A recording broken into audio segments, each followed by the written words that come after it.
मकली DC office जे साम्हूं बरोज़ा किताबी मेले जो हिकिड़ो नंढिड़ो व्लॉग तव्हांजे आॾो पेश कजे थो। हिन मेले खे मचाइण जे लाइ माण्हुनि सां राब्ता सोशल मीडिया ते ॾींहं राति हिकु करण जे लाइ साईं महबूब बिरोई साहब, जनरल सेक्रेटरी रमज़ान मेमण साहब ऐं मेंबरनि जेके नेशनल प्रेस क्लब ठठो जा आहिनि उन्हनि तमामु घणी महिनत कई। असां हिकु ॾींहुं अवल ई तंबू लॻाए छॾियासीं। तंबू लॻाइण खां पोइ मंसूर चयो त मूंखे मकली घुमाए। सो मंसूर मोटर साइकिल स्टार्ट कई, मां पोयां गाॾीअ ते वेठुमि। घुमणु हलियासीं साईं मकली। पहिरियों ई आयासीं साईं स्टील टाउन, जेको ही ग्राउंड तव्हां ॾिसो था पिया।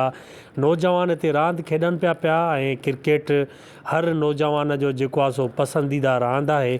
उन जो नंढिड़ो वीडियो हिकिड़ो रिकॉर्ड करे मकली जे नौजवाननि जो वरी असां मोटर साइकिल स्टार्ट करे ॿाहिरि निकिरण जी कई।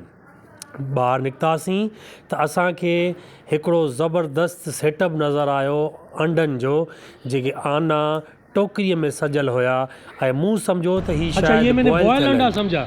कच्चा अंडा है? कितने का है? एक 25 रुपए का है, दर्जन 280 रुपए का है, और एक जो है बड़ा है। अच्छा, ये 300 रुपए का। ज़बरदस्त। मकली में ही आनो 25 रुपए मिले थो, पर असांजे पासे कराची में 35 मिले थो। तव्हांजे पासे ही आनो केतिरे जो आहे ज़रूरु कमेंट जे वसीले ॿुधाइजो। दोस्तो, जलेबी बि ताज़ी तयारु थी रही, वात में पाणी अची वियो ऐं असां सव खन जी वठी करे मंसूर मां उते ई हिनखे रगड़ो ॾिनोसीं, जंहिंजो वीडियो असां न भरे सघियासीं। उन खां अलावा हिते पकोड़ा, जेके मुर्गीअ जा रान जेके पीस हुआ, उहे बि तयारु थी रहिया हुया। सोसाइटी में अंदरि घिरियासीं त असांखे हिकिड़ी ज़बरदस्त ऐं शानदार मस्जिद नज़र आई। सोचियोसीं त अंदरि वञी करे हिन जो बि हिकिड़ो नंढिड़ो व्लॉग रिकॉर्ड कजे, जीअं यादि में इहो बि शामिलु थी सघे। साईं रहम अली नारेजो साहिबु फ़िक्र जे हवाले सां जेको आहे ही मूंखे तोहफ़ो ॾिनो आहे, साईं जी वॾी महिरबानी। मस्जिद जो पेश इमाम साईं रहम अली नारेजो साहिबु, जंहिंसां तमामु ज़बरदस्त कचहरी कई, साईं किताब गिफ्ट कयो। साईं खां मोकिलाणी वठी करे वरी असां मकली जे रोडनि ते निकिरी पियासीं ऐं मकली क़ब्रस्तान वटि आयासीं। मकली जो क़ब्रस्तान मंसूर सूमरे खे घुमियल न हुयो, इन जे लाइ मोटर साइकिल ते सिज लथे ताईं असां मकली जो क़ब्रस्तान घुमियासीं। राति जे टाइम बुख लॻी त असां होटल ते आयासीं मानी खाइण। ऐं मुंहिंजो राति जो टाइम थी वियो आहे ऐं मकली शहर में मौजूदु आहियूं अलमका सऊदिया रेस्टोरेंट।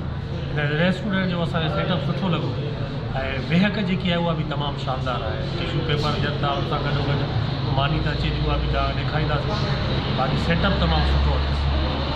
होटल वारे खे असां माश दाल जो ऑडर ॾिनोसीं, जेको फ्राई करे आयो ऐं गॾोगॾु असांखे रायतो बि ॾिनई, जेके खाई करे ॾाढो ड्रो कयो। दोस्तो, सुम्हण जो सेटअप असांजो एतिरो त ज़बरदस्त हुयो जो छा चवां तव्हांखे। हर शइ जी सहूलियत असांखे मौजूदु हुई नेशनल प्रेस क्लब ठठो जे अंदरि। ही साईं महबूब बिरोई साहिबु ऐं रमज़ान मेमण साहिब जूं महिरबानियूं, जिन असांखे सुम्हण जो सेटअप सुठो करे ॾिनो। वरी दोस्तो आयासीं असां किताबनि वटि। सुबुह जो असांजो सेटअप थियणो हुयो ऐं हिकु हिकु किताबु असांखे सेटिंग सां लॻाइणो हुयो। कहाणी, नाविल, आतम किथाऊं ऐं तारीख़ जा किताब जेके आहिनि तव्हां ॾिसी सघो था, हिकु हिकु करे असां सेटअप वाइज़ लॻायोसीं। अॻूणी सेनेटर मोहतरमा ससवी पलीजो साहिबा हिन किताबी मेले जो इफ़्तिताह कयो। मुख़्तलिफ़ मीडिया वारा आया, जिन माण्हुनि खां कमेंट वरिता।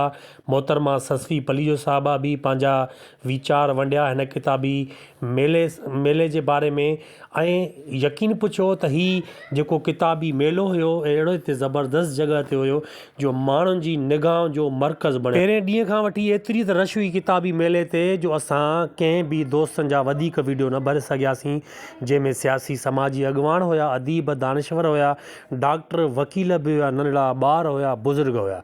सो दोस्तो, मेले जी पुॼाणी पती हिन जो आहे नालो ग़ुलाम अली मीरजत। ही नेशनल प्रेस क्लब ठठो में हूंदो आहे ऐं हिन जा थोरा केतिरा ॻाइजन। ही ज़बरदस्त माण्हू आहे, हिन असांजी ख़िदमत में काई बि कमी न छॾी। सुबुह जा 9 थी रहिया हुया, सूमर जो ॾींहुं। हवा एतिरी त तेज़ हली रही हुई ऐं असांखे कराची निकिरणो हुयो, पंहिंजे घर वञिणो हुयो। पंहिंजो पाण खे वेड़े दस्ताना पाए मोटर साइकिल ते जैकेट सूटर पाए करे मकली शहर खां कयोसीं अलविदा ऐं बाय बाय। मकली शहर खां अलविदा करे असां सिधो पहुतासीं घारे खां ओरिया चांडिया होटल ते, जिते असां ऑडर कयोसीं छोला ऐं पराठा। जी हा दोस्तो, ही छोला तव्हां ॾिसो, वॾा वॾा छोला ऐं पराठा खाई ड्रॉ करे ऐं उन जे मथां पीतीसीं असां चांहि ऐं चांहि बि गर्म हुई, इन लाइ हिन खे सासर में लाहे करे सुरगाट भरे ऐं पोइ असां वरी पंहिंजो सफ़रु जारी कयोसीं कराची।